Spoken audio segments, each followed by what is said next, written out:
August 1955.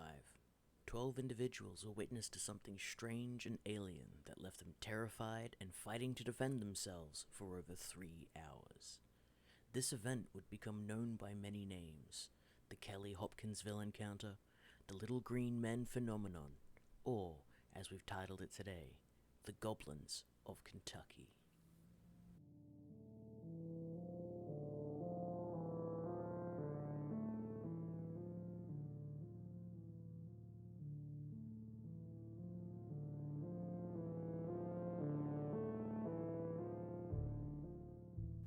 August 21st.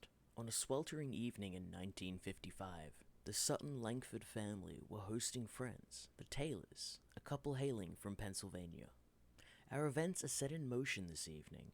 As the sun began to set, Billy Taylor wandered outside to fetch himself a cool drink from the property's well. He was the first one to see something out of the ordinary that evening, and that was an object that seemed to shoot flames of all colors as it flew through the sky above. From there, it appeared to suddenly stop, then descend into a ravine that lay a few hundred meters from the house. At this, Billy headed straight for the property, running to inform the others of what he had seen, but perhaps fortunately or unfortunately for the large group, none believed it or considered it serious enough to investigate. It was perhaps an hour later that the Sutton's family dog began to bark in earnest, gaining the attention of those in the house, causing Billy Taylor and Elmer Sutton to investigate what had set the farm dog off.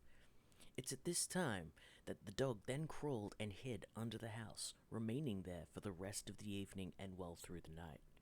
And if you are someone who knows much about farm dogs, or dogs who live in rural regions with rural families in general, you can understand why this should have been their second warning about something worrying being afoot. The first, of course, being the unidentified object careening through the sky shooting flames.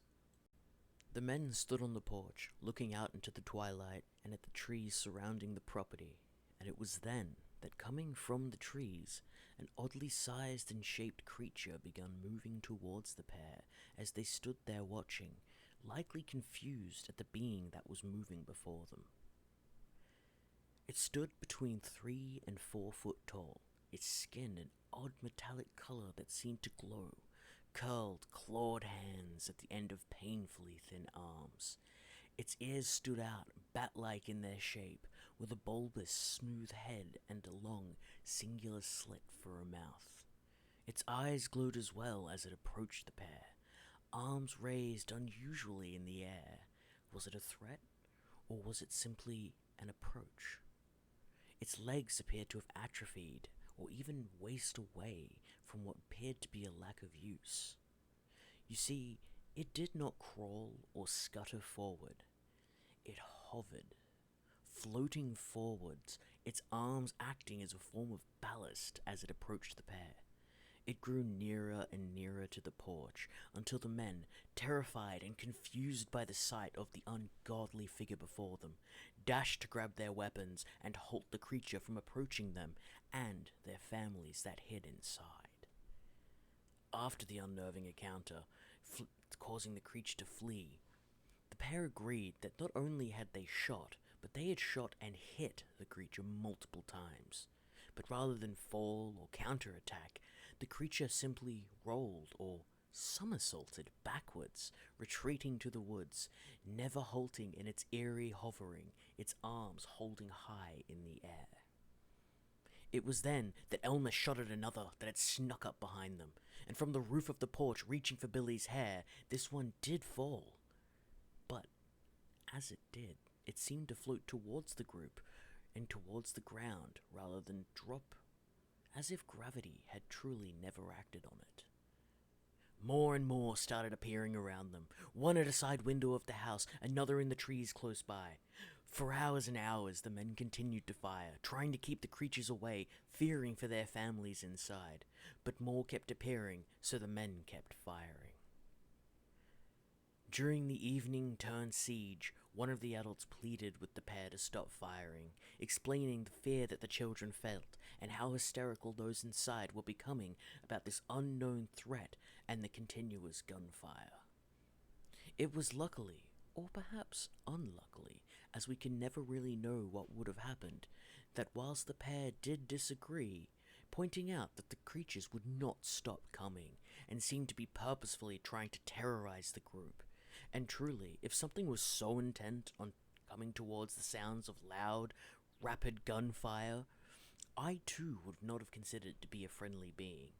For can we really think of many creatures that would comfortably approach when being fired upon? Soon, though, they had to change their minds. Fearing for their children's safety, the adults bundled their families and ran for safety, taking a car into the nearby Hopkinsville, directly to the police station to seek help and to report the terror that had visited the homestead. It was there Police Chief Greenwell could see that something had clearly frightened the group badly. And acting in cooperation to their story, a state trooper stationed near Kelly, a town close by to Hopkinsville, had also seen and reported unusual meteors flying overhead. And what was unusual about these meteors? The report doesn't go into any further detail, but could it be the unusual flames, perhaps, that Billy saw?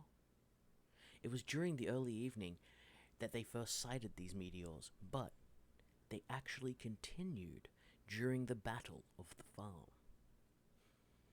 Soon, police officers, reporters, photographers, and military police from Fort Campbell descended on the farm. They reported bullet holes in windows and screens, as well as used shells strewn about the property, matching their report of firing on something unknown. The group are also reported to have seen a glowing green light in the woods, and even an unusual green stain or tinge on one part of the fence where it is claimed that one of the creatures had been shot.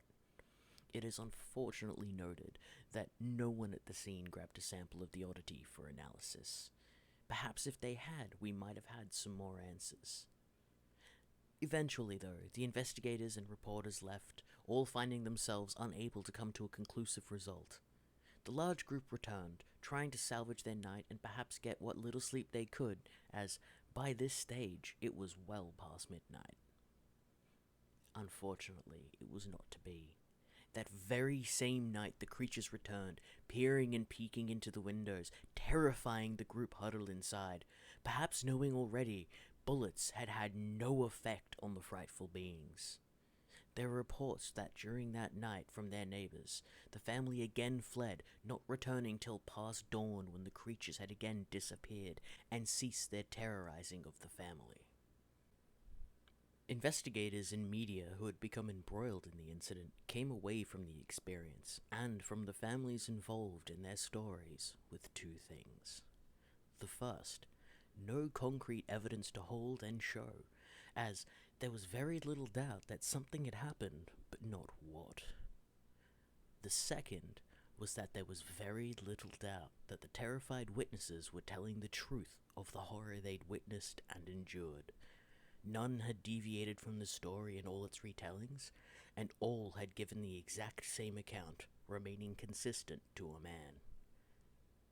These days, those still remaining do not speak of the creatures, and as thrill-seekers, skeptics, and tourists alike continued to hound them well through the years, aiming to find more information and perhaps find out the truth or lies behind the story. There is one exception, though.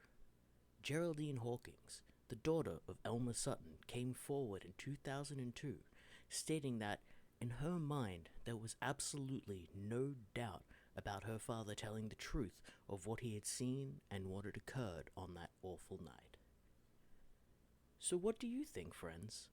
Was this cryptid the first recorded case of the Little Green Men, the aliens, the unusual beings that have spent many a night terrorizing the nightmares and dreams of those around the world? Was it something otherworldly? Or, as many skeptics claim, great horned owls attacking in the night? For me, I find it hard to imagine that owls would continuously appear and fly towards and attack the sound of gunfire. It's up to you to decide, and I hope you do. You have a great rest of your day.